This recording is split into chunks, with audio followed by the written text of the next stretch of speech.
This time Odd is speaking with Antony Butcher. Antony is riding across America to raise money and awareness for multiple sclerosis, a disease that has affected his life via his mother. Antony's whole mission is to help others and provide funding, via pledges, to support others dealing with MS.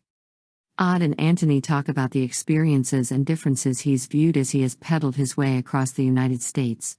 Links are provided in the description below. All right, Antony, you've made it through almost every part of this interview unscathed. It is time for interview roulette. Are you ready? Okay.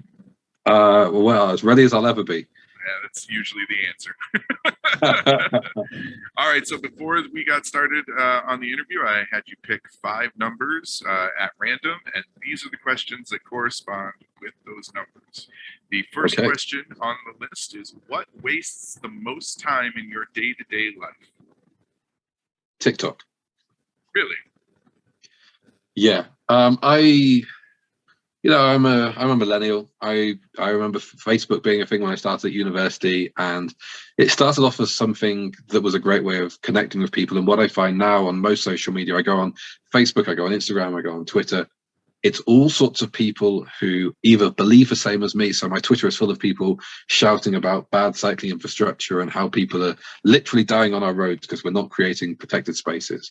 Or it's people saying, hey, look at this wonderful example of cycling infrastructure in the Netherlands. And I sit there going, oh my goodness, I should do something locally about this. Or I go on Facebook and see my friends living a wonderful life or having challenges. And I go, oh my goodness, I should go and speak to them. And what I like about TikTok, I don't post anything. I don't follow anyone I know. It just gives me a series of little mini breaks. And I basically use it as my version of, like, rather than going on Facebook and Twitter, I will go on TikTok for kind of 15 minutes at a time. And when I say 15 minutes, we both know that I mean an hour. And that just gives me a chance to switch off and give my brain a bit of a chance to stop worrying and thinking, I'm sat here with a to-do list down here of about 20 things I need to do. Apparently every hotel in the town I'm staying in 2 nights is fully booked up. So in a minute, I might just go on TikTok, give my brain a chance to cope, and then move on. Do you find the songs getting stuck in your head? Yes. I don't know about you. I currently have a song by Boney M in old Chicago town, and a gentleman leading a group of Chinese dancers just everywhere on my For You page. And I don't know, the trouble with TikTok is I'll go and speak to someone else and I go, I've never heard of that. But everywhere I go, it's that same bloke doing that same dance. My song currently stuck in my head is "My Money Don't Jiggle Jiggle, It Folds." It's just on repeat. It's annoying. Yeah. All right. Second question: what thing that you've made are you most proud of?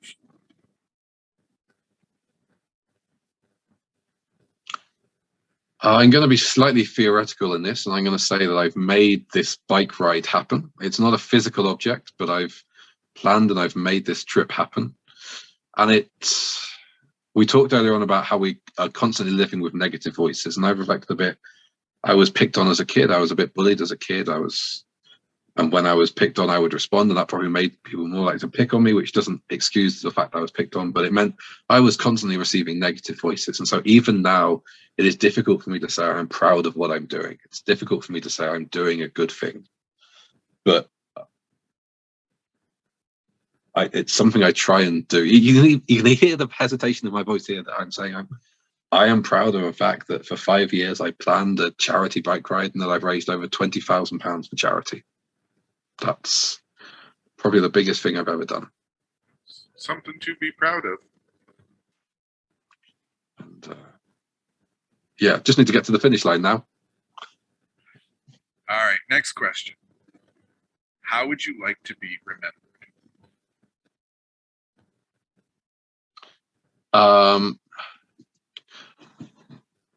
No, the easy answer to this is kind of as someone who had a good sense of humor, as someone who wanted to make the world a better place, as someone who found happiness in their own time, and as someone who made the world a better place. But I think if I was going to be slightly more abstract, I'd like to be remembered by actions. I've had people who've messaged me through this ride and said, I've heard you talking about your mental health story. Our stories are similar. This has inspired me to go off and share. I've had school kids who I visited before I left who found me on Instagram saying, you need to know that everyone in our class is talking about your talk. We didn't ask you any questions at the time because we're school kids. We don't do that. But people are reflecting on it. And I know people who've asked for help because you came and spoke. I know people who've, said to me, hey, I've always wanted to go and do this big adventure. And I go, well, why haven't you? And we've talked about it. And I've seen them kind of go, well, maybe I should just go off and do it. So I hope that my time on this planet leads other people to do good things, and that kind of it becomes one of those good domino effects where I share my story, someone else goes and shares their story, and someone else then goes and shares their story, and somewhere down the line there's someone who's sat there at a point in their life where they're at a crossroads where things go terribly or brilliantly, and that influences them because this is an interconnected planet, and you just never know when someone who I've met is going to be a real significant part of someone else's life. That's how I'd like to be remembered. I like that. That's a good answer. Not that you were looking for validation for your answer, but I like it. Okay, this next one. If you weren't already married, if you could marry any fictional character and have them come to life, who would it be? Wow.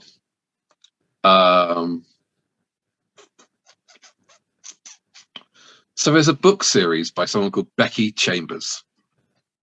Really fascinating author, very progressive.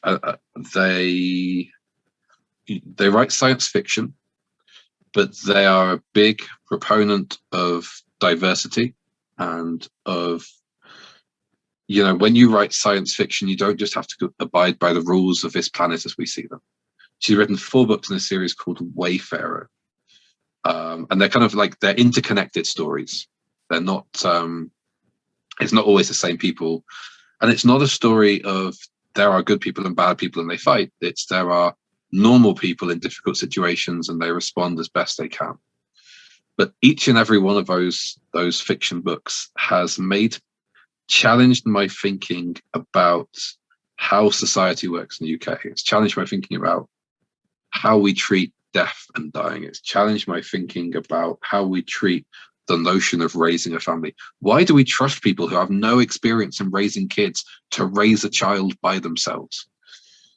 But it's also kind of challenged my thinking a little bit on the idea of a family unit as we perceive it in the normal Western world, or normal for us. So I don't think I would choose any one of those characters, but I think that is a universe that if I had to go back and start a relationship, I would be interested to go into, because it talks about all these different kind of races different alien races who have different approaches to family units, to relationships. And I was reading that and thinking, well, why do we just choose one person? And I'm very happily married and I have no plans on changing that whatsoever. But I think if I was going right back to square one, I would love to be in that universe and kind of almost have a plethora of choices of how do I wish to live my life and find a life partner. I like it. All right, one more. Okay. Now, I don't know if this is your thing or not, but it's the question you chose, and you have to come up with an answer. Okay. What superhero deserves their own video game?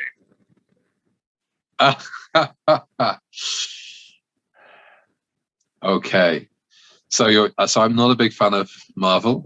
It's not something that I follow. There's more than just Marvel when it comes to superheroes. Yeah. There is a wide range of superheroes. Now I'm trying to. So I do improv comedy back in the UK, back before the pandemic, and people were allowed to, spend time together. And we played a game called World's Worst Superheroes. And in this game, it's kind of as a challenge, and the audience chooses the name of a first superhero, and each successive person comes in, and they are given the name of their superhero by the previous person. They don't have to be that person. So you might get, it's Captain Octopus Arms, or it's Mr. Pants Are on Fire. And it's a ridiculous game. And I love the idea of a video game where you are a constant series of badly named superheroes. It's Mr. Fire Hydrants for Arms. It's Captain levitating but upside down, and them having to solve a series of clues. So something kind of a little bit humorous, a little bit wacky, a little bit off the beat, and sort of thing where maybe kind of people can suggest names and the best ones get thrown into the mix. I think that would be a whole lot of fun. Had a conversation last year sitting around the campfire in my backyard, and someone had asked me if I could have any superpower, what would it be?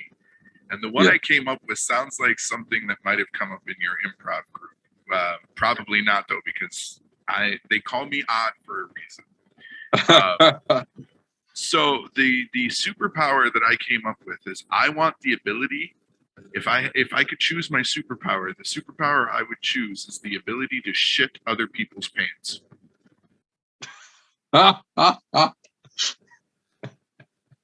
Yeah, that would be fascinating in that video game. Well, you just think about the real world applications of it too. Is like, how do you stop a bank robbery? You make the robbers shit their pants. I'm pretty sure that would stop it. You got a politician on TV that you don't like and you're tired of hearing, make him shit his pants on live TV. Yeah, JFK is about to be assassinated. Yeah, gunshot goes wide. So yeah, I want the superpower to shit other people's pants. Yeah, I can. I mean, it's a dangerous superpower to have. And well, with great power comes great responsibility. But yeah, so that's what I would go for. Something a little bit wacky, a little bit off the wall, cartoon design, a little bit indie. Yeah, let's go there. Okay, Anthony, I want to thank you for taking the time to sit down and talk with me. I'm amazed at what you're doing. You should feel proud. I understand that it might feel hard to at times, but you really should feel proud of what you're doing. Well, thank you very much. It's been really great chatting with you and having a chance to kind of reflect on some of what's happened. And I hope when this comes out, if people want to follow the journey, I'll be somewhere in the middle of the Rocky Mountains about to face the deserts of Nevada. So if you want to see what happens to a ginger person in the sun, now's the time to head over to my social media pages.